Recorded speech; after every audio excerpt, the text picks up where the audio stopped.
Bismillahirrahmanirrahim. Assalamualaikum warahmatullahi wabarakatuh. Alhamdulillahirabbil wassalatu wassalamu ala asyrafil anbiya'i wal mursalin wa ala alihi washabihi ajma'in, amma ba'du. Rabbi israh li sadri wa yassir li amri wahlul 'uqdatam min lisani yafqahu qawli. Allahumma salli ala Muhammad wa ala ali Muhammad. Alhamdulillah, bersyukur kita kepada Allah SWT pada pagi yang mulia ini. Buat pertama kali dan julung kalinya kita ada sesi soal jawab bersama Maulana Fakhr Razi yang kita adakan di bulan Ramadan yang mulia ini, di 10 hari-hari ataupun malam-malam terakhir menjelangnya Syawal, insya-Allah. Jadi untuk tidak membuang masa, tujuan kita mengadakan sesi soal jawab ini adalah kerana ramai di kalangan sahabat-sahabat yang memberi komen-komen yang kadang-kadang tidak begitu manis dan baik di bulan yang mulia ini, dan kami mengambil pendekatan untuk kita mengadakan majlis ataupun silaturahim, berukhuwah dengan sahabat-sahabat yang mana selama ini kita sebenarnya memang berhubung dengan baik dengan sahabat-sahabat di universiti, di madrasah, di pondok, dalam NGO dan di mana sahaja yang mengembangkan ilmu agama. Kita sebenarnya mempunyai hubungan yang baik, insya-Allah. Sahabat-sahabat yang dirahmati Allah SWT sekalian, untuk soalan yang pertamanya, kita melihat sejak mutakhir ini perkembangan yang mana kebanyakan ataupun ramai asatizah mengadakan kuliah-kuliah online yang begitu baik untuk masyarakat Malaysia dan amnya di seluruh dunia. Jadi kita tanya pada Maulana Fakhr Razi, apakah ataupun siapakah ahli sunnah wal jamaah yang sebenar-benarnya? Jadi anda serahkan kepada Maulana untuk menjawab. Siapakah ahli sunnah wal jamaah yang diwar-warkan, yang disebut selalu? Siapakah sebenarnya ahli sunnah wal jamaah di Malaysia dan di seluruh dunia ini? InsyaAllah. Bismillahirrahmanirrahim. Alhamdulillahirabbil alamin wal 'aqibatu lil muttaqin wala 'udwana illa 'alal zalimin. Asyhadu an la ilaha illallah wahdahu la syarikalah wa asyhadu anna Muhammadan 'abduhu wa rasuluh. Allahumma shalli wa sallim wa barik ala Muhammad wa ala alihi wa ashabihi ajma'in. Allahumma rabbi shrah li sadri wa yassir li amri wahlul 'uqdatam min lisani yafqahu qawli. Wala hawla wala quwwata illa billahil 'aliyyil 'azim. Allahumma la sahla illa ma ja'altahu sahla wa anta taj'alul husna in syi'ta sahla. Rabbi yassir wa la tu'assir wa atmim bil khair, amma ba'd. Alhamdulillah, bersyukur kepada Allah Subhanahu wa taala kerana dengan limpah dan kurnia-Nya pada pagi yang berbahagia ini telah memanjangkan usia kita sekali lagi dan juga melapangkan masa kita untuk sama-sama kita mengikuti kuliah pada pagi ini. Jadi sebagaimana yang Tuan Pengerusi sebut tadi, kita dah masuk hari yang ke-20. Tinggal 10 hari lagi untuk kita menamatkan, menghabiskan bulan Ramadan pada tahun ini. Sekali lagi kita melahirkan setinggi-tinggi kesyukuran kepada Allah Subhanahu wa taala. Yang pertama, kerana dapat lagi kita menunaikan ibadah di dalam bulan Ramadan yang penuh dengan keberkatan ini. Nak dibandingkan Tuan Pengerusi, ada di kalangan sahabat-sahabat kita, ikhwah-ikhwah kita yang tak sempat sambut bulan Ramadan pada tahun ini.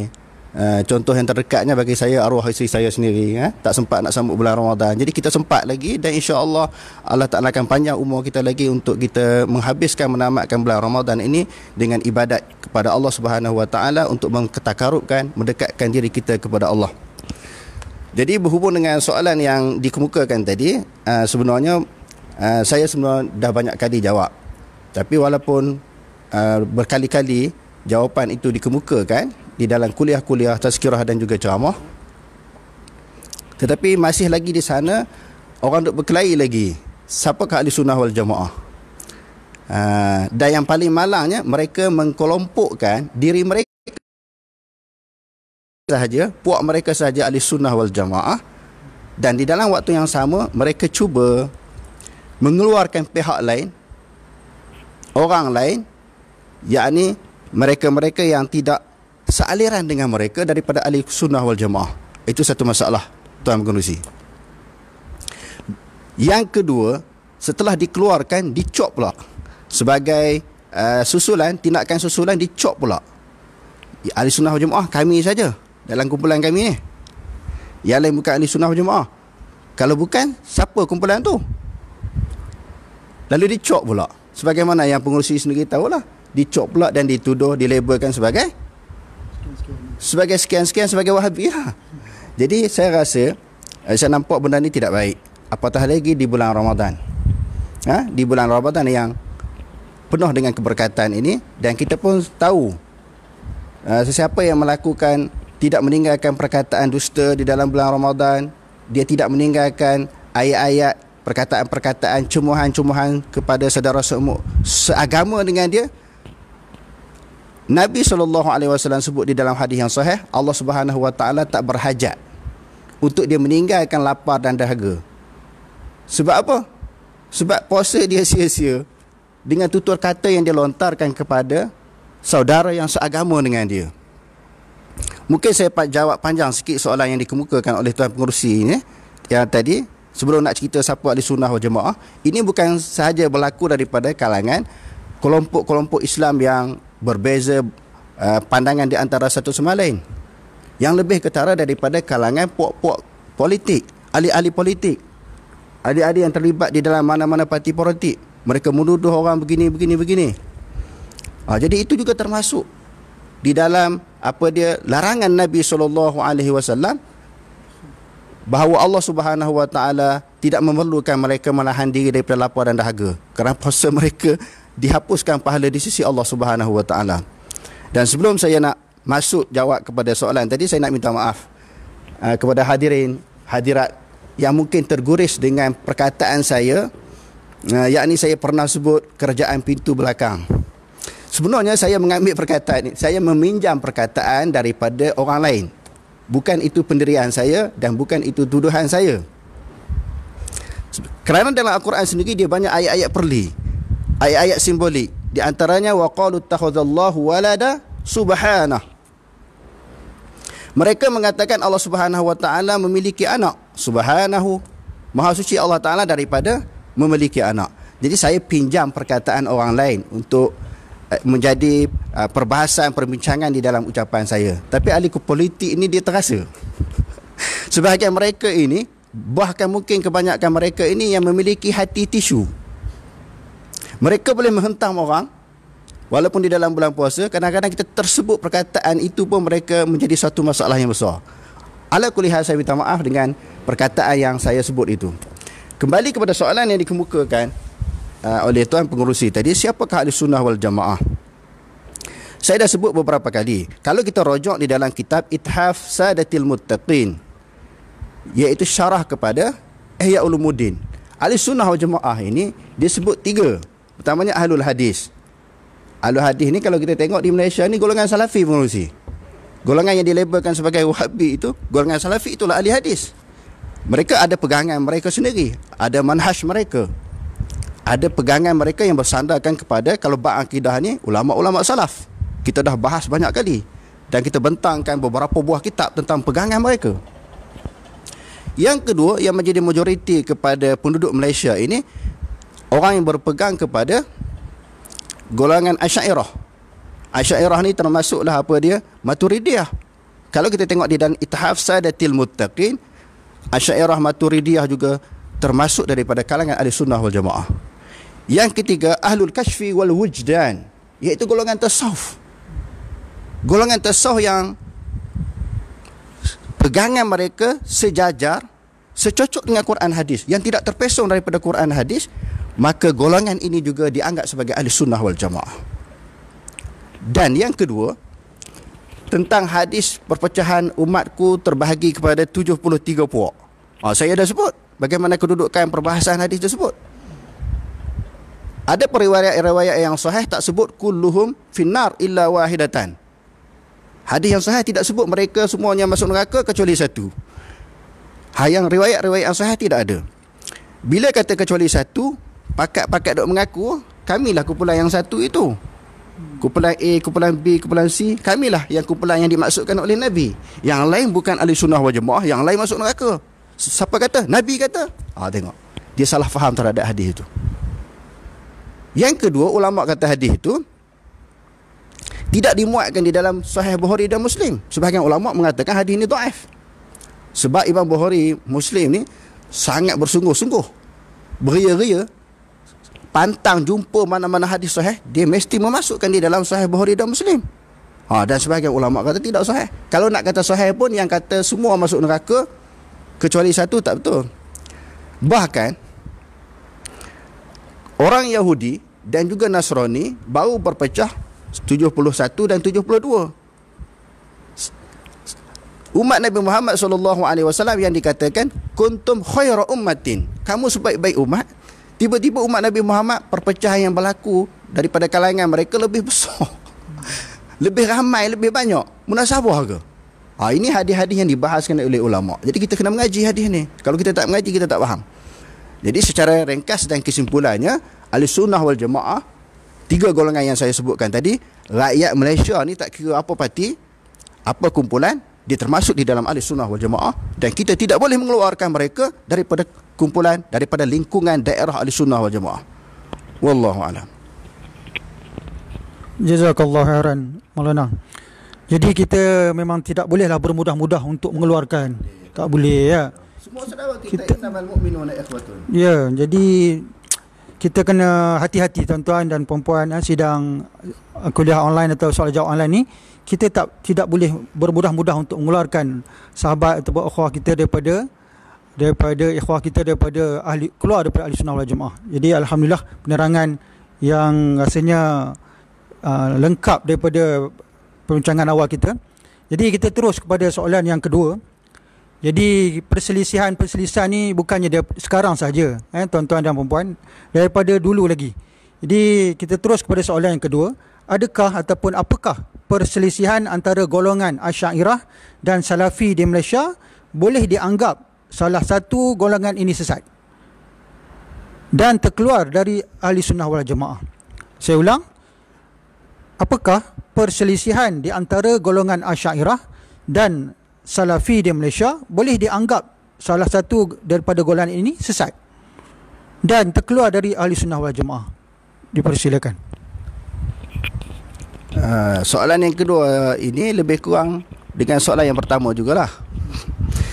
Jawapan secara ringkasnya tidak terkeluar daripada Ahlussunnah wal Jamaah. Apatah lagi untuk mengkafirkan, menyesatkan, nak menganggap mereka itu akidah mereka kufur. Contohnya mereka mengatakan Allah Ta'ala berada di atas daripada arasy. Tak boleh mana-mana pihak nak mengkufurkan mereka, sebab saya dah bentang terlalu banyak dalil-dalil. Jadi kalau hadirin hadirat nak mencari kebenaran dan nak mencari hujah, kitab-kitab yang saya post, yang kami post dalam Facebook itu sudah memadai kalau bagi orang yang belajar dan orang yang nak cari kebenaran. Cuma sebahagian daripada mereka tak baca kitab pun. Apa yang kita post dia orang tak baca. Masih lagi ada ucapan-ucapan, tuduhan-tuduhan, perkataan-perkataan yang kesat yang dilontarkan kepada golongan Ahlussunnah, ke golongan Salafi, khususnya saya sendiri. Dikatakan mujassimah dan musyabbihah. Mujassimah apa makna dan juga musyabbihah? Golongan ataupun individu musyabbihah yang mentashbihkan Allah, yang mengatakan Allah Subhanahu wa taala sama dengan makhluk ataupun baharu. Kalau mujassimah ni menjisimkan Allah. Sebagaimana manusia ada anggota badan macam ni, macam kita ni, Allah Ta'ala macam tu. Na'udzubillah min zalik. Kita tak kata macam tu. Apa yang kita sebut bagi pegangan ulama-ulama salaf, sebagaimana yang disebut oleh Allah, sebagaimana yang disebut oleh Nabi. Kita pegang setakat tu je. Maka kita terjemahkan dia punya makna, cuma kita kafiatnya serah kepada Allah Subhanahu wa taala. Jadi maknanya daripada soalan tadi tidak boleh dikeluarkan daripada Ahlussunnah wal Jamaah. Kumpulan-kumpulan yang berbeza pendapat ini, perbezaan pendapat ini saya dah ulang adalah perbezaan di sudut furu' kepada akidah. Dia bukan usul kepada akidah. Contohnya mengatakan Allah Ta'ala tu ada ke tak ada, Allah Ta'ala mendengar ke tak mendengar. Itu usul. Adakah Nabi Muhammad diutuskan kepada umat manusia di akhir zaman ini? Itu usul. Rukun iman, rukun Islam, usul. Adapun perbezaan ayat-ayat mutasyabihat ini, hadis-hadis sifat adalah furu' kepada akidah. Tetapi pengurusi, bila ramainya orang gagal membezakan antara mana satu usul yang mana satu furuk. Kalau kita kata semua perkara yang berkaitan dengan akidah ni semuanya usul, bagaimana boleh berlaku perbezaan antara Abu Hasan Asy'ari dan juga Abu Mansur Al-Maturidi? Sama-sama khulaf. Kita tak bincang lagi khulaf dengan salaf, sama-sama khulaf. Dan dalam salaf sama salaf pun ada perbezaan di sudut furuk kepada akidah, bukan usul kepada akidah. Jadi tak boleh keluarkan mereka ini daripada ahli sunnah wal jamaah, apatah lagi nak mengkafir dan menyesatkan mereka. Wallahu a'lam. Ya, terima kasih. Jadi perselisihan yang berlaku antara Asy'ariyah dan Salafi ni biasa ya. Biasalah kan, pemahaman dah ada dua aliran. Ada Pordu, ada dah sunnah Salafi. Ya, ya. Kita tak boleh menafikan benda itu dah realiti, dah wujud. Ya. Dah berpuluh tahun. Tambahan pula kalau kita tengok golongan ataupun aliran pondok ni dah puluh ratus tahun mau dekat, memang hampir yang lama lah di Malaysia ni kan. Kalau kita kaji sejarahnya di Malaysia ni kan, tok-tok alim ulama kita yang dulu pun memang daripada aliran pondok. Jadi kedua-duanya tidak boleh mengeluarkan ataupun mengatakan sesat antara golongan di antara Asy'ariyah atau Salafi ni. Jadi sebenarnya kita buat santai ataupun soal jawab ni secara santai tuan-tuan tak adalah kita kata oh ini satu soal jawab yang serius tak ada tuan-tuan. Mungkin kalau tuan-tuan di sini pun tuan-tuan boleh tanya, tapi musim PKP ni kita kena patuhlah pada peraturan. Kami pun duduk jauh ni 1 meter lebih daripada 1 meter kan. Kerana nanti ada pula yang buat laporan dan sebagainya. Kita kena jaga InsyaAllah tuan-tuan dan puan-puan yang dirahmati oleh Allah SWT sekalian. Jadi kita tengok mutakhir ini sebenarnya perkongsian ilmu, percambahan ilmu di kalangan asatizah ni sebenarnya cukup baiklah ya Tuan Maulana.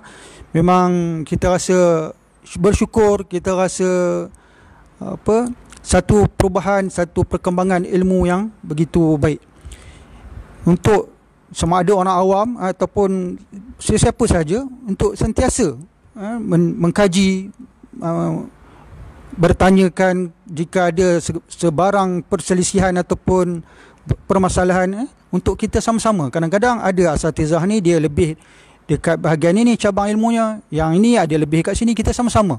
Bila digabung jalinkan, insya-Allah akan menjadi satu suasana yang begitu baik untuk perkembangan ilmu di negara kita, insya-Allah. Jadi soalan seterusnya, bagaimanakah kita nak meraihkan golongan-golongan yang bertelingkah ini daripada kalangan umat Islam? Tak kira daripada golongan mana pun. Macam Maulana awal-awal tadi kata ahli politik pun ada yang bertelingkah. Hatta dalam keluarga pun jiran tetangganya, taman ke kampung ke, sedikit mesti ada perbezaan-perbezaan pendapat dari segi apa saja. Jadi kita tengok bagaimana nak meraihkan golongan-golongan yang bertelingkah daripada kalangan umat Islam ni. Mungkin kita boleh berkongsi kalau pandangan Maulana tak tepat, mungkin ada yang nak bagi pandangan, kita ambil. Jadi kita tengok bagaimana kita nak meraihkan golongan-golongan yang ada berselisih, bertelingkah ni, Maulana. Dipersilakan. Jadi terima kasih daripada soalan yang dikemukakan. Yang pertama saya nak sebut di sini, nak meraihkan macam mana? Contohnya kumpulan A ataupun individu A berbeza dengan B. Apa isu yang dia orang berbeza ni? Apa isu? Kita pergi pada isu. Kita pergi fokus kepada isu. Kita takyinkan apa isu yang mereka berbeza. Jangan hal peribadi. Bukan masalah peribadi. Sebagai contoh, kalau kata masalah akidah ni yang tak bertempat, kata maujud bila makan, maujud alal arsy. Orang yang kata Allah Ta'ala duduk berada di atas daripada arash, golongan A tak setuju. Dia kena baca kitab yang dipegang oleh golongan yang kedua, golongan A. Supaya dia tahu, okey, aku pegang macam ni. Dia ada tak dalil yang dia kata Allah Ta'ala berada di atas arash? Ada tak dalil? Jangan terus hentam. Jangan terus loya buruk. Tabayun. Dan dalam permasalahan akidah pengurusi, dia bukan suruh pegang, walaupun akal itu sebagai satu wasilah. bagi nak mengenali Allah Subhanahu Wa Taala. Tetapi pandangan akal ini terbatas. Dia ada sempadan, dia ada had dia. Tak mampu nak capai. Bagaimana kita nak saya dengan pengerusi sama-sama baharu. Saya pun tak boleh tahu berapa bilangan jumlah rambut atas kepala pengerusi. Sama-sama baharu. Dan berapa janggut yang ada di bawah dagu saya, pengerusi pun tak boleh nak tentukan. Macam manakah kita nak tentukan zat Khaliq? Kita hanya mengetahui sifat dia. Itu pun sekadar yang diberitahu dalam Al-Quran dan sebagaimana yang diberitahu di dalam hadis Nabi SAW. Bila berkaitan dengan Allah, Allah Subhanahu Wa Taala sebut dalam Al-Quran, aminu billahi wa rusulih.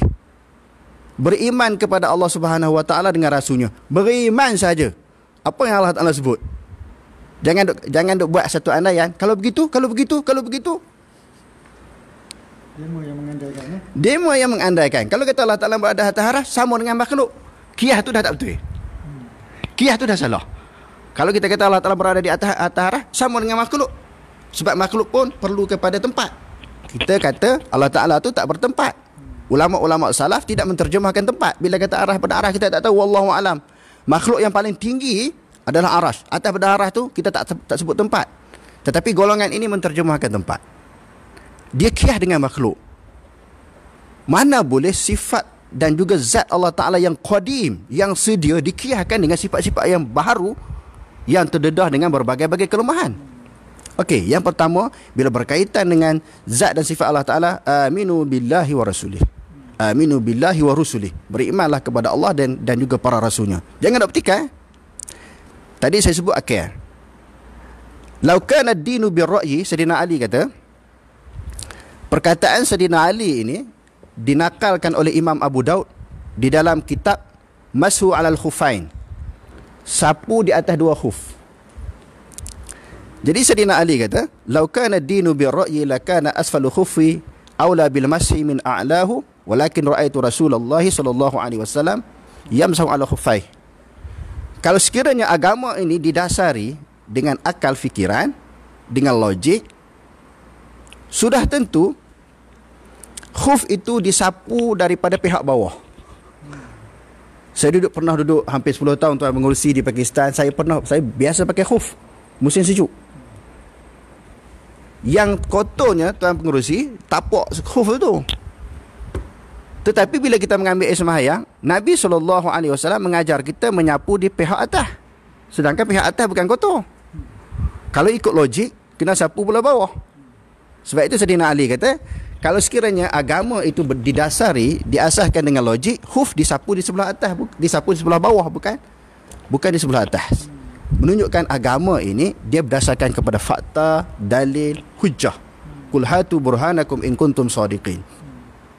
Datangkanlah hujah dan dalil kamu sekiranya kamu orang yang benar. Dia nak dalil Quran, hadis, pendapat ulama yang muktabar, khususnya berkaitan dengan isu akidah. Akal ni boleh tak kita guna? Boleh. Ketika bila kita nak guna akal? Ketika kita melihat kejadian alam. Jadi langit, bumi, Allah Ta'ala jadikan tumbuh-tumbuhan, binatang. Bila kita fikirkan kejadian alam, bagi mendekatkan diri kita kepada Allah Subhanahu Wa Ta'ala. Inna fi khalqis samawati wal ard wa ikhtilafil laili wan nahar la ayatin li ulil albab. Sesungguhnya pada kejadian langit dan bumi, perselisihan malam dan siang menjadi tanda-tanda kekuasaan Allah bagi orang berfikir. Tengok. Boleh berfikir, bukan kata akal ni, tak usah guna akal. Tak, boleh guna akal. Tapi dalam bab apa? Bukan semua. Bukan isu akidah. Isu akidah dia ada dalil Quran dan hadis. Akal ini kita melihat kejadian Allah untuk bila kita dapat tahu bagaimana hebatnya keagungan Allah mencipta alam ini, maka di situ dapat melahirkan, mewujudkan sifat keyakinan kita kepada Allah Subhanahu Wa Ta'ala makin bertambah tentang kehebatan Allah, kerana kita tahu tentang dia memang hebat, memang berkuasa. Dan Allah Ta'ala sebut lagi, afala yanzuruna ilal ibli kaifa khuliqat. Mengapa mereka tidak memperhatikan bagaimana unta dicipta oleh Allah? Tengok. Maknanya boleh kita guna akal di dalam melihat kejadian alam untuk kita dapat meningkatkan iman kita kepada Allah Subhanahu Wa Ta'ala. Tetapi kalau bab tentang sifat Allah, zat Allah Ta'ala, dia suruh tengok Quran dan hadis. Aminu billahi wa rusulih. Maknanya beriman sahaja kepada Allah dan Rasulnya. Tak faham ustaz, macam mana duk atas haras tangan? Bukan suruh faham, suruh terima. Jangan fikir. Tak faham, terima je. Wallahu a'lam macam mana tangan, mata, kaki, tak tahu. Atas haras tak tahu. Kita menafi kafiat, bukan tak menafi makna. Orang kata tak boleh terjemah tangan, nanti orang perasan. Orang kata takut orang awam faham bahawa tangan sama tangan makhluk. Okey, kita nak tanya balik. Kenapa mendengar? Allah Ta'ala bersifat dengan sami' mendengar. Kenapa boleh terjemah mendengar? Tidakkah memberi suatu keraguan, suatu kemuskilan kepada orang awam? Kok orang faham Allah Ta'ala ni dengar dengan telinga. Basirun melihat. Allah Ta'ala melihat. Kok orang awam kata Allah Ta'ala ni melihat dengan mata, ada mata hitam, mata putih. Mata pula ada atas pada mata, bulu kening dia ada kelopak mata. Kenapa yang tang mata dia boleh terjemah Allah Ta'ala, tang mendengar, Allah Ta'ala mendengar. Melihat. Kalau kata Allah Ta'ala berkata-kata, mutakalliman, boleh pula terjemah mutakalliman. Sepatutnya tak tahu. Melihat, tak boleh terjemah melihat, takut orang sama dengan makhluk. Pendengaran pun sama, takut sama dengan makhluk. Berkata-kata tak boleh terjemah. Kenapa yang tu diterjemahkan, tang sifat lain tak diterjemahkan? Jadi kalau kita tengok di dalam kitab Hujjatullahil Balighah yang dikarang oleh Syah Waliullah, dia kata sama je. Sama ada nak sebut tangan ke, melihat ke, istiwa ke Allah Ta'ala ke, melihat, mendengar, semua sifat Allah Ta'ala yang laisa kamitslihi syai'. Mukhalafatuhu ta'ala lil hawadis. Sifat melihat ke, tangan ke, berkata-kata kan, istiwa ke, semua laisa kamitslihi syai'. Tak sama Allah Subhanahu wa Ta'ala dengan segala yang baharu. Jadi macam mana nak meraihkan soalan tadi, dah walaupun dah pergi jauh, maka si A kena baca pandangan-pandangan yang dikemukakan oleh si B. Si B kena baca pandangan-pandangan yang dipegang oleh si A. Demo pun ada juga dalilnya ya. Demo pun juga ada jawapannya. Demo juga ada pegangan ulama'nya. Mereka juga ada kitabnya. Aku tadi silap buat tuduhan ni. Aku ingat aku saja yang betul. Sebab aku baca 2-3 kitab. Kitab akidah yang kecil-kecil tu, orang lain baca tafsir, baca hadis, syarah-syarah hadis. Rupanya tak boleh buat tuduhan. Jadi untuk meraihkan tu macam mana pengerusi? Kena baca berbagai-bagai pandangan. Kalau berlaku dua perbezaan pendapat, si A kena baca pendapat si B kena baca pendapat si A. Barulah wujud maknanya persafahaman. Barulah boleh meraihkan. Buat kajian secara mendalam. Apatah lagi isu akidah. Yang jadi malangnya, si A dia baca dia baca dalil-dalil dalam pegangan dia saja. Kalau kata Asy'ariyah, kita Asy'ariyah je. Dia nak faham salah, dia baca kitab Asy'ariyah juga. Sepatutnya dia nak faham salah, dia baca kitab-kitab ulama-ulama salaf. Saya nak tambah sikit lagi, kalau sebahagian orang ni, kalau kitab daripada Saudi, ulama-ulama Saudi hang dengar cop kitab Wahabi, tu tak dapat kebenaran. Kalau daripada Aziz bin Baz, Saleh Fauzan, Utsaimin, hari Wahabi, tak faham lah. Sebab dia dah cop Wahabi sesat. Sebab tu banyak orang ajak saya muzakarah hanya berpegang pada kitab yang dia baca. Dia telah buat satu jerat, satu kaedah. Nak bersilap boleh, nak bertumbuk boleh, tapi main langkah kami, buah kami, bunga kami, duduk langgang-langgang kami. Senang banyak macam tu. Kalau kita nak berlawan ni, kita kena bebas. Silap masing-masing. Begitulah contoh. Maknanya kalau nak muzakarah ni, kena terbuka lah. Kita buka kitab kita, orang buka kitab dia. Jadi untuk meraihkan tuan pengurusi, masing-masing nak, sebelum sampai kepada peringkat berlapang dada itu, membaca pandangan yang berbeza dengan dia. Kena baca juga dalil-dalil yang dipegang oleh pihak lawan, orang yang tak sama dengan mereka. Wallahu'alam. Terima kasih pada soalan yang ketiga. Jadi kita tak kira siapa saja, apabila dikemukakan berbagai pandangan, kita baca dulu, bertenang, jangan terus melompat, jangan terus melompat, kadang-kadang jatuh. Bila jatuh kadang-kadang tak kena, tiba-tiba pukul orang lain pula kan. Yang ini tak kena. Jadi memanglah kita sedia maklum lah, media sosial ni apa saja boleh di-share, boleh di-post, boleh di-komen. Tetapi kita rujuklah, kita bertanya kepada orang kalau dia bercakap, contohnya Maulana mungkin ada dalam kuliah dia yang tak betul, rasanya boleh mesej secara personal kan, melalui Facebook pun boleh. Kalau tak ada nombor telefon, kepada mesej sekolah pun boleh, mesej personal dalam page Maulana Fakhrozi, hantar kepada mesej tu, boleh. Kita tengok, kita akan kaji balik. Kita pun insyaAllah ada ustaz-ustaz kita JK untuk kajian kita yang bersama-sama untuk melihat di mana kesilapan kita insyaAllah. Jadi Mutakhir ini pun memang Maulana terkesan jugalah, seperti yang diwar-warkan, ada yang personal message ambil daripada ARG, daripada page RRG, mana saudara kita juga, sahabat kita dan ARG ni, tak ada masalah. Hantar, ni betul ke daripada ARG ni, betul ke, tanya kita pun tak tahu kan, siapa di admin ARG ni. Patut dia kena tulis di bawah tu siapakah yang posting ARG ni. Jadi kita pun nak berkenalan dengan sahabat-sahabat ARG ni, tak ada masalah kan. Kita nak, orang kata nak berukhuwah, berkawan ni biar ramai, seluruh dunia insyaAllah kita nak berukhuwah ni.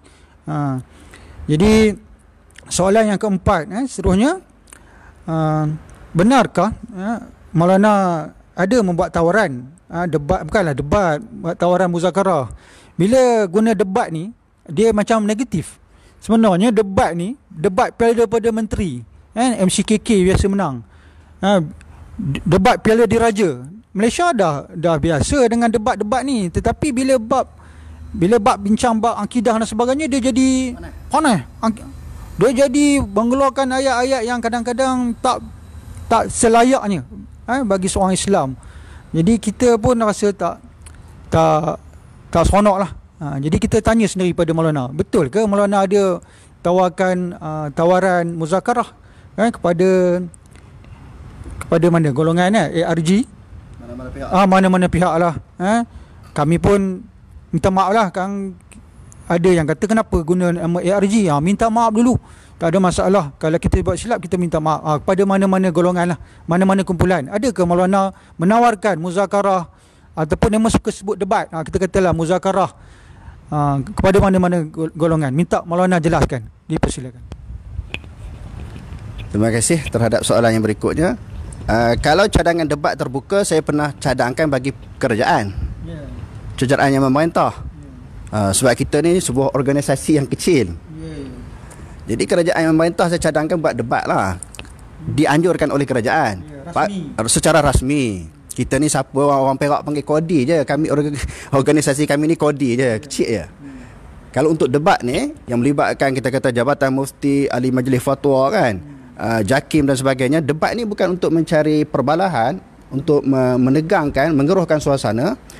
Kerana suasana itu telah wujud. Suasana perbezaan antara golongan Salafi dan juga Asy'ariyah telah wujud dah begitu lama di Malaysia. Tetapi yang tidak seronoknya, bila dah berlaku perbezaan ini, berlaku pertemuan di antara satu sama lain. Kalau perkataan debat ni saya cadangkan bukan daripada diri saya, untuk kerajaan yang buat. Jadi dalam tu biarlah ada orang panggil tokoh-tokoh ahli sunnah wal jamaah, daripada kalangan ahli sunnah ni, semua mengaku ahli sunnah. Mudah-mudahan semua ahli sunnah.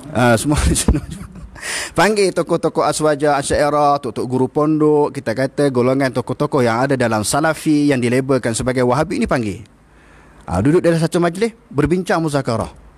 Apa benda yang menjadi tegang daripada kalangan kumpulan-kumpulan yang berbeza? Tak ada langsung ke titik pertemuan. Setiap isu, setiap bab mesti kelahi. Tak ada titik-titik pertemuan langsung kan? Saya nampak titik pertemuan itu terlalu banyak, cuma tak pernah diwujudkan. Itu yang saya sebut dulu. Yang orang marah, saya kata kalau PN tak pernah buat, BN tak pernah buat, kerjaan pintu depan tak pernah buat. Saya nak sebut kerjaan pintu ni pun orang marah. Saya minta maaf lah. Sekali lagi saya minta maaf. Saya pinjam perkataan orang. Sebenarnya tak ada mana-mana kerjaan pintu belakang, pintu depan, kerjaan tebuk atap, tak ada. Maknanya kerjaan-kerjaan Malaysia lah. Okey, yang tu kena jelas. Kalau buat debat itu maknanya bukan saya yang ataupun kita yang anjurkan. Cuma apa yang saya minta, mana-mana individu dan ataupun kumpulan yang berbeza dengan saya dan menganggap pandangan-pandangan yang saya kemukakan selama ini, lebih kurang 20 tahun Tuan Pengerusi, saya mendedahkan akidah, perbezaan akidah ni dah 20 tahun. semenjak saya balik daripada Pakistan lagi. Berbagai-bagai isu telah kita bentangkan. Ada yang ada dalam Facebook dan juga YouTube, ada yang tak ada. Di antara program-program besar yang pernah kita adakan, yang kita buat di Lubuk, yang Tuan Pengerusi sendiri menjadi pengerusi pada ketika itu, kita membentangkan 40 buah kitab lebih. Dan kita jemput ustaz-ustaz yang berbeza dengan saya ni untuk kita muzakarah. Bukan kita debat, kita nak bincang secara harmoni, diskusi ilmiah. Tetapi yang malangnya pengerusi pada malam tu, seorang ustaz pun tak datang. Yang melabelkan saya Wahabi, saya sesat, saya terkeluar daripada ahli sunnah wal jemaah. Bila kita ajak bermuka muka, bukan nak berbalah, seorang pun tak datang. Ini suatu perkara yang menduka cita kat kita. Dan kita sentiasa membuka pintu untuk berdialog, berbincang secara ilmiah, secara fakta dan juga dalil. Sekarang ni pun kita buka lagi, mana-mana individu. Cuma kali ini kalau kita buka pun kita tak buat ramai-ramai macam hari tu pengerusi, sebab jadi kecoh. Untuk pengetahuan hadirin sekalian, ada 2 orang daripada peserta majlis muzakarah itu menjerit, mengeluarkan kata-kata kesat. Yang ini itu bila orang cadangkan saya berbincang dengan sesuatu tokoh ni, dia kata Ustaz Fakhr Razi tak layak. Sebelum berlakunya muzakarah tu, Ustaz Fakhr Razi tak layak, dia bukan kaki debat. Dia orang cadangkan tokoh yang lain, Ustaz Salman Ali, memang jadi pakar debat lah. Saya kata saya bukan nak berdebat. Kalau berdebat memang saya kalah. Kalau saya berdebat dengan pengerusi pun memang saya kalah. Tetapi bukan nak berdebat, tapi kita sekadar untuk berbincang, bermuzakarah, mengemukakan pandangan. Contohnya pengerusi berbeza dengan saya. Okey, apa benda yang saya salah, tuan pengerusi boleh buka kitab, tunjuk, saya nak dengar. Hujah saya pula, ini dalilnya. Itu maknanya muzakarah, tuan-tuan, bukan debat. Saya nak ulangi sekali lagi, kalau debat memang saya bukan pakar debat, bukan saya jenis debat. Dan kalau berdebat pun memang saya kalah. Sebab tu saya tak letakkan debat. Saya letakkan kita bermuzakarah, berdiskusi secara ilmiah. Wallahu alam. Alhamdulillah kita dengar sendiri penjelasan Maulana Fakhr Razi, yang mana amalan muzakarah ni kita dah amalkan dah 20 tahun dulu, dan 5 tahun sudah di Lubuk Merbau, di satu premis di Lubuk Merbau kita adakan satu muzakarah tentang isu-isu yang dibangkitkan oleh sahabat-sahabat kita yang kadang-kadang memang menjejaskan lah dari segi peribadi. Kadang-kadang orang bertanya pula, Ustaz, betul ke Ustaz ni mengatakan macam ni? Tapi Ustaz yang menuduh tu tak cakap berdepan. Dia bercakap dengan rakan-rakan kita, dengan sahabat-sahabat kita. Jadi sahabat kita ni dia susah hati. Dia pun mengaji juga dengan Maulana, dengan Ustaz A, Ustaz B tu pun mengaji juga. Jadi kita ni memang kena banyak mengaji. Kita ramaikan tuan-tuan guru kita, kita raikan, kita dampingi, kita talaki mereka. Kita ni serba kekurangan. Kita memang serba kekurangan dan kami memohon maaf. Tadi Maulana pun sebut tentang masa kita adakan satu sesi muzakarah, memang ada yang tak boleh mengawal perasaan. Inilah kesan, inilah yang kita tak nak. Kita dah fikirkan awal lagi, dan kita dah kaji adakah dalam suasana harmoni. Tetapi kajian kita tu agak meleset, kerana peringkat awal okey, dah akhir-akhir tu jadi panas. Ustaz ataupun tuan guru tak jadi panas, dia yang panas menjerit. Jadi ini satu suasana yang tidak harmoni lah, sebagai kita dalam ukhuwah Islamiah kita tak harmoni langsung.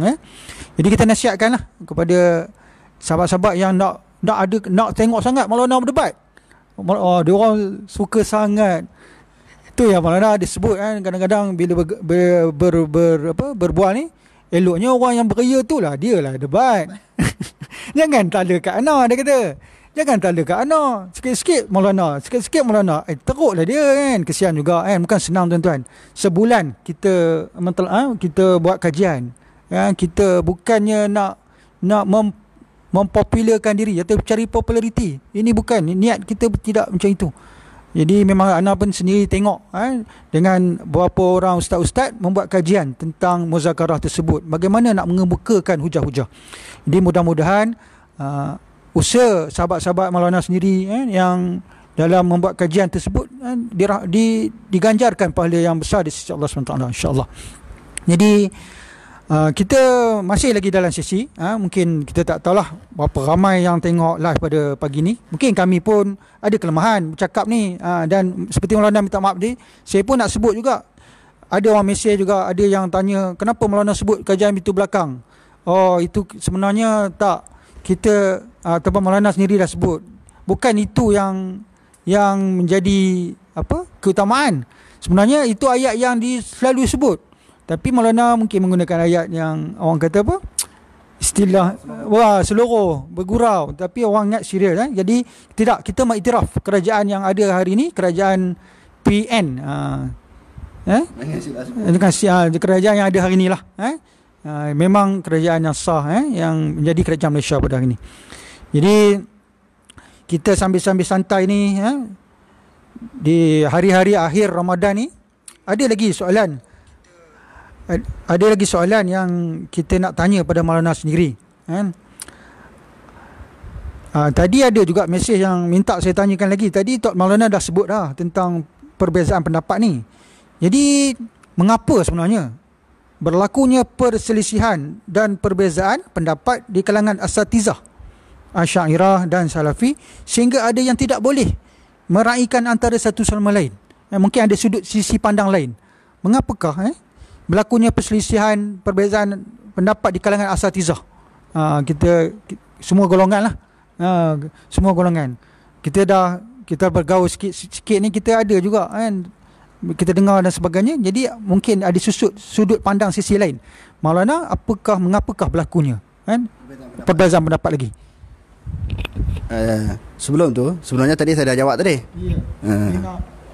Sudut lain pula. Sudut lain pula. Makna pertamanya ada sifat fanatik dan juga melampau di dalam beragama. Kalau kita tengok di dalam Alaihi Wasallam dan juga dalam Al-Quran sendiri, Allah Subhanahu Wa Taala dan juga Nabi SAW melarang umatnya supaya bersikap melampau di dalam beragama. Contohnya Allah Subhanahu Wa Taala sebut dalam Al-Quran, kulu washrabu wala tusrifu. Hendaklah kamu makan dan minum, jangan kamu melampau di dalam makan dan minum. Dan ulama-ulama perubatan menyebut sesuatu penyakit itu boleh datang dengan sebab 3 perkara. Makan secara berlebihan, minum secara berlebihan, dan juga makan yang kita kata banyak. Dalam contohnya kita kata banyak makan yang ada makanan yang bergula, kita kata minuman yang bergula boleh mendatangkan kencing manis. Yang banyak masin boleh mendatangkan darah tinggi. Kesan daripada penyakit ini sebab makan dan minum, dan makan minum secara melampau. Makan minum pun dia kata wala tusrifu. Dan juga di dalam peperangan, waqatilu fi sabilillahi alladhina yuqatilunakum wala ta'tadu. Berperanglah kamu pada jalan Allah Subhanahu Wa Taala, jangan kamu melampau. Tidak ni berperang dalam jihad. Berperang ni suruh bunuh orang lah. Bila di dalam peperangan kita dah bunuh pihak musuh, dalam peperangan juga dia ada artikel peperangan. Dah mati tu habis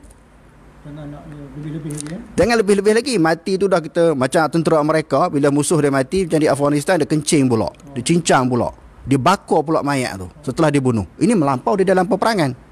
Tadi kita kata melampau di dalam masalah makan minum, melampau di dalam peperangan, melampau di dalam ibadah. Sebagaimana yang disebut di dalam hadis yang sahih, ada di kalangan sahabat ini pengurusi, mereka bila tanya Rasulullah ni kan, tanya isteri Rasulullah, bila mengetahui Rasulullah ni ahli syurga, apakah amalan ibadat yang dilakukan oleh Rasulullah? Oh, sebab dia ahli syurga. Kami ni belum tentu lagi. Rasulullah ni tentu ahli syurga. Bagaimana bentuk ibadat dia? Aisyah pun ceritalah ibadat Rasulullah ni macam mana. Di dalam hadis, di antara hadis-hadis yang menceritakan masalah ibadat ini, Aisyah kata hatta tawaramat qadamahu. Lamanya Rasulullah berdiri ni sampai kaki bengkak. Saya ni ada juga bengkak kaki, tapi bukan sebab lama ibadat. Ustaz Amri pun bengkak kaki kih gaut, bukan kih ibadat. Tapi Rasulullah ni bengkak kaki kih berdiri lama, bukan banyaknya rakaat, berdiri lama. Jadi bila dapat maklumat-maklumat tentang hadis Rasulullah ni tekun, bersungguh buat ibadat ni, sahabat ni pun kata, demo ni ada 3 orang. Dalam perjalanan balik tu kata, ana aqumul lail wala anam. Aku ni nak berjaga malam, tak nak tidur-tidur. Jadi walaupun orang nak 10 yang terakhir ni pun kena tidur juga. Qiyamul Lail dituntut, diperintahkan, tapi masa tidur, time tidur. Hak seorang lagi kata apa? Ana asumu wala uftir. Aku nak puasa hari-hari, tak nak berbuka. Tak nak selang maksudnya. Yang ketiga kata, ana la atazawwajun nisaa. Aku tak nak kahwin. Lagi pengurusi tanya saya, ustaz pun termasuk dalam hadis ni ke? Sebab tak jumpa gu lagi. Bukan kita menolak perkahwinan, sebab tak jumpa gu lagi. InsyaAllah. Jadi maknanya seorang tadi kata, aku tak nak kahwin dengan mana-mana orang perempuan selama-lamanya.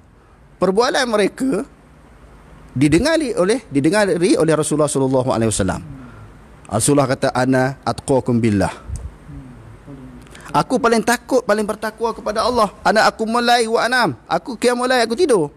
Ana asumu wa uftiru. Aku berpuasa dan aku berselang. Kadang-kadang selang, kadang-kadang berbuka. Kecuali bulan Ramadan lah. Rasulullah ni kalau kita tengok dalam hadis yang dia puasa penuh sebulan ni adalah bulan Ramadan je. Bulan-bulan lain dia tak puasa penuh. Maknanya Rasulullah berpuasa, dia berbuka. Sahabat yang kedua kata, aku nak puasa, tak nak buka-buka. Yang ketiga pula aku kata, aku tak nak berkahwin selama-lamanya. Rasulullah kata, aku orang yang paling takut kepada Allah, bukan kamu. Aku berqiyamul lail tapi aku masih tidur. Aku berpuasa dan aku selang juga. Dan ana atazawwajun nisa. Aku berkahwin dengan perempuan. Wa man raghiba an sunnati falaysa minni. Dan barang siapa yang membenci sunnahku, maka dia bukan daripada kalangan umatku. Ini contoh pengerusi melampau di dalam ibadat. Dalam hadis yang lain, bila Rasulullah dengar ada seorang perempuan, dia cerita kepada isteri Rasulullah, dia jaga malam tak nak tidur. Rasulullah kata, mah, jangan buat begitu.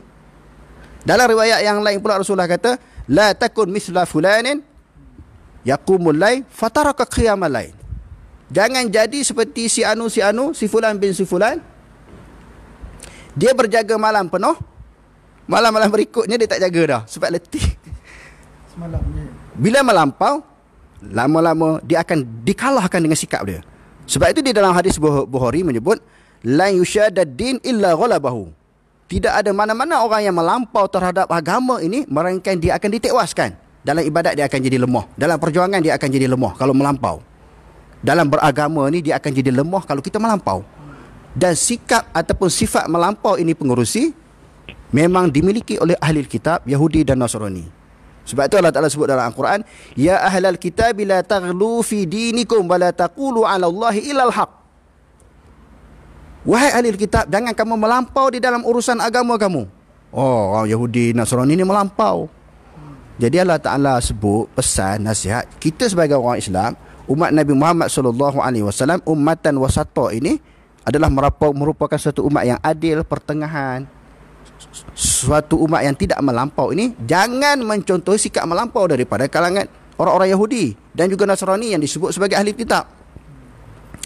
Tetapi itulah realiti yang berlaku daripada kalangan orang alim sendiri melampau. Bila dia melampau, dia mendidik, melahirkan pengikut-pengikut yang melampau, anak-anak murid yang melampau.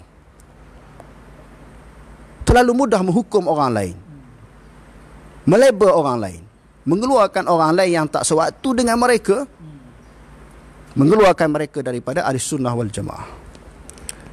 Yang berdasarkan kepada soalan ini, saya nak kait balik tentang apa yang pengurusi sebut tadi, bahawa berlaku suasana yang tak harmoni pada hari muzakarah tersebut. Tapi alhamdulillah, saya pujilah secara berdepan pengurusi pada pagi ini kerana mampu berjaya mengawal situasi suasana yang tegang pada tempoh kita melakukan muzakarah itu. Jadi andai kata saya dilantik menjadi Perdana Menteri yang ke-9 ke-10, saya akan lantik pengurusi jadi speaker Dewan Rakyat ataupun speaker Parlimen. Marah pula. Ada orang berebut. Sekarang ni dia Perdana Menteri yang ke berapa ni? Ke-8 ni. 8? 8 ke 9? Ke-9 ke?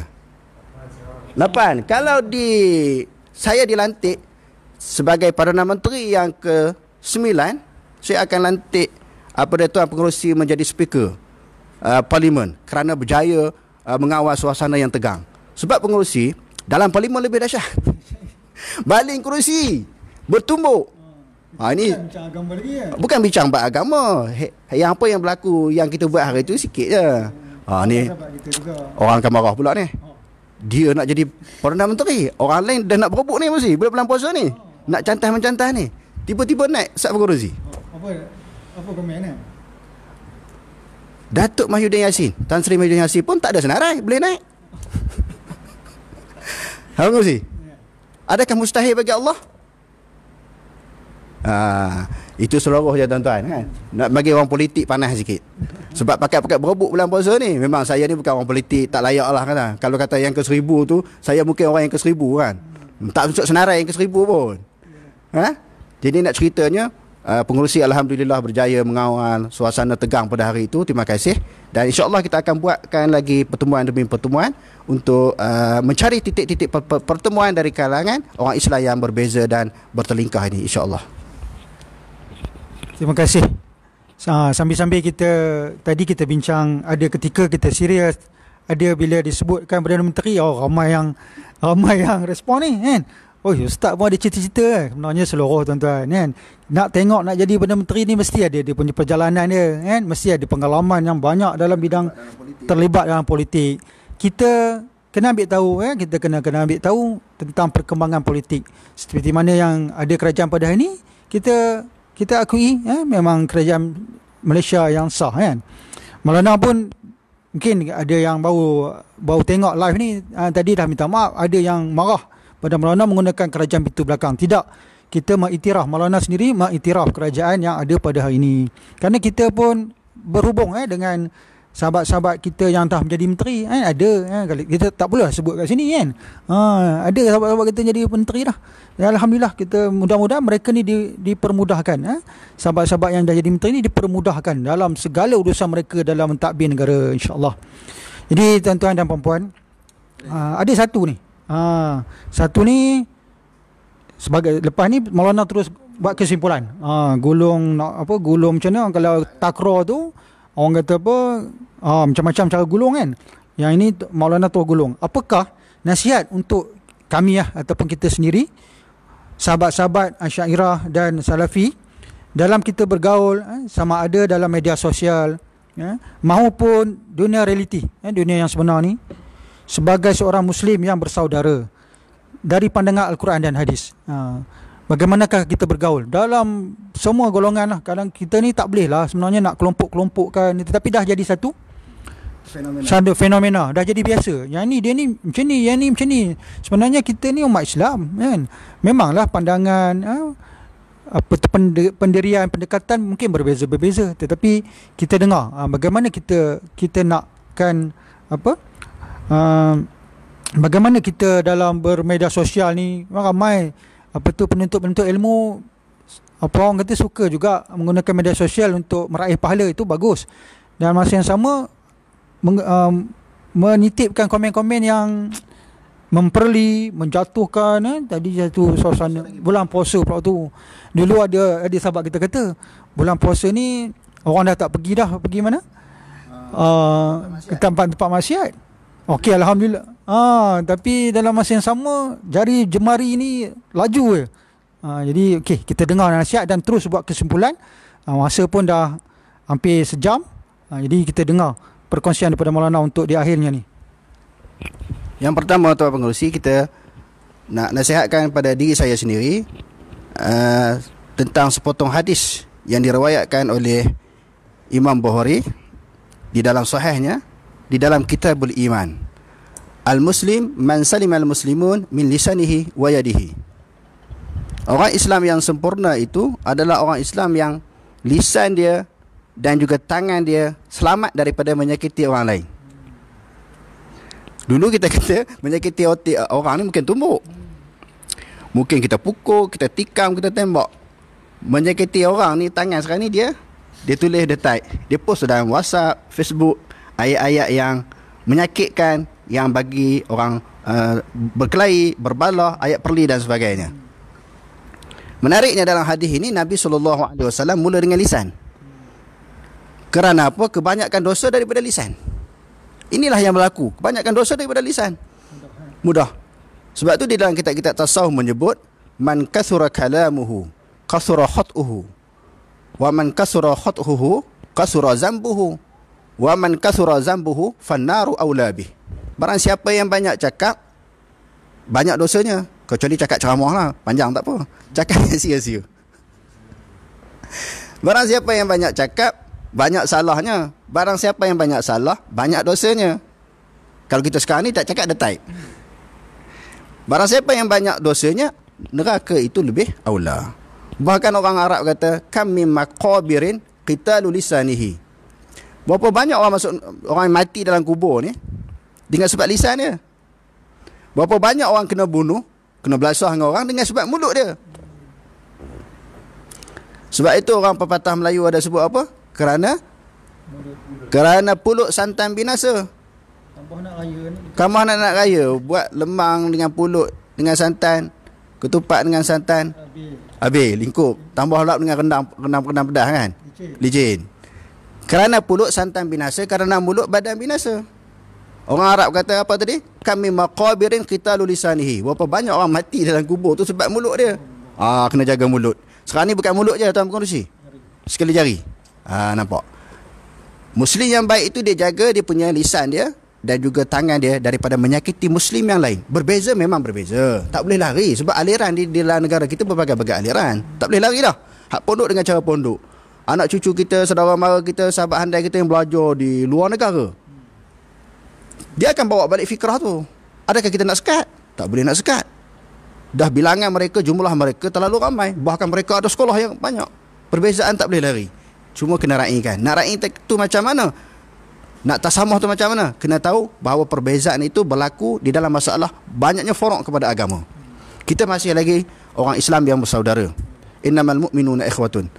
Al-mu'min kal bunyanil wahid. Orang yang beriman itu sebagai suatu binaan.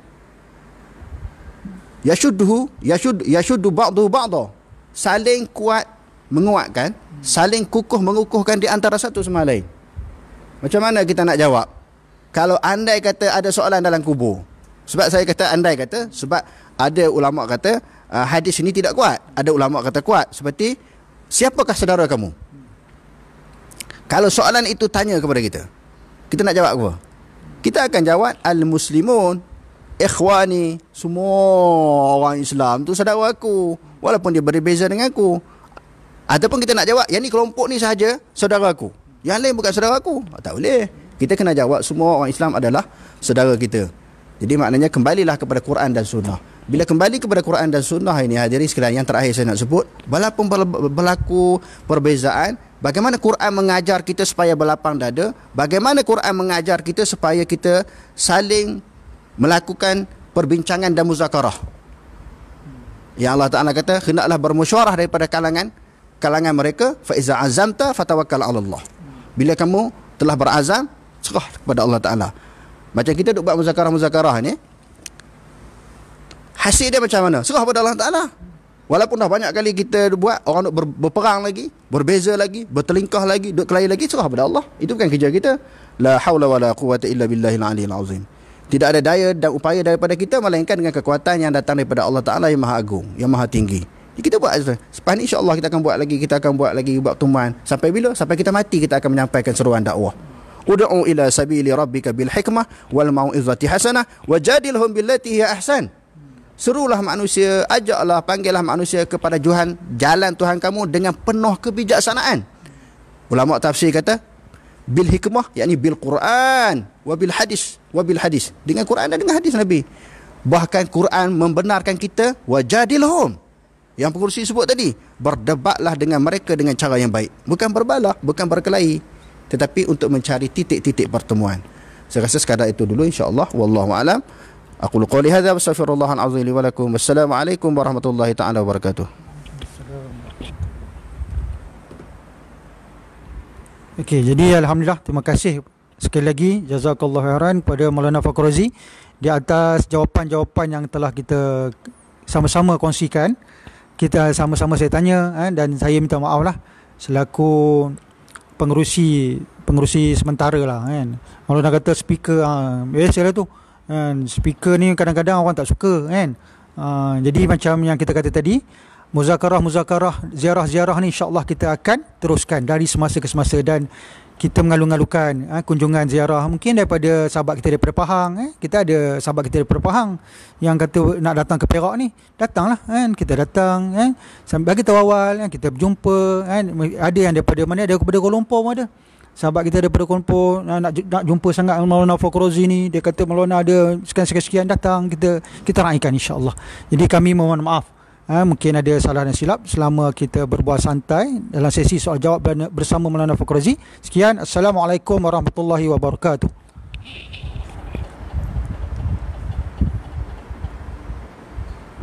Okay.